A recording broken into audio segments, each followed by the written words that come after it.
The biggest thing I've discovered, there is still so much we don't know yet. I spoke to an insurance broker who works closely with businesses to help them find coverage, and she's actually worked for a healthcare company in the past. And she's taken hours of classes on the Affordable Care Act, and she still has questions. So what can I tell you? The situation is fluid, with some provisions taking effect immediately and others not kicking in until 2018. Wcyb is a grocery chain that operates stores in Tennessee, Virginia, North Carolina, and Kentucky. Its parent company, Wcyb, employs 13,000 people. More than half are part-timers who help cover a small window of time when the bulk of Wcyb's customers flood the stores. We do 60% of our total volume between Friday afternoon and Sunday evening. So if you think about that, the other days, the weekdays are very slow, the weekends are very busy. Under the Affordable Care Act, or ACA, Wcyb, because it has more than 50 workers, is required to offer health care to all full-time employees. And the new definition of full-time, according to the ACA, is someone who works 30 hours a week or more. If companies like Wcyb do not offer full-time workers health care, they must pay a $2,000 fine per person per year. That mandate has been delayed until January of 2015. But for many companies across the country, the wheels were already in motion, so they're going forward with making the changes now. For Wcyb, that means part-timers can now only work up to 28 hours a week. We've had to reduce those folks' hours at no fault of their own. Good associates do a great job for us. Wcyb President and CEO Steve Smith says it's an unintended consequence of the Affordable Care Act that he regrets.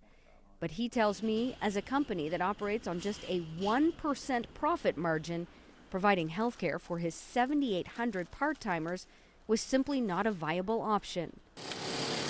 Businesses across the country have had to make the same move, including retailers, fast food restaurants, and even community colleges. 21-year-old Matt Stanley is directly affected by hour cuts. He began working part-time for a lawn care company after his hours at a restaurant were slashed to 29 to help his employer get under the 30-hour requirement. I was actually living in an apartment with one of my buddies, and that's when, we just started getting our hours cut. Stanley, who's saving for college, said his hours and income were reduced significantly. So much so, he moved back in with his parents and landed that second job. Working 7 days a week, you don't really have much life to do anything really because you're always working. As for companies with fewer than 50 employees, like Barry's Pharmacy in Kingsport, Tennessee, the ACA does not require them to provide full-timers, those working 30 hours or more, with health care. Owner David Barry has 22 workers. Right now, he has many unanswered questions about the ACA.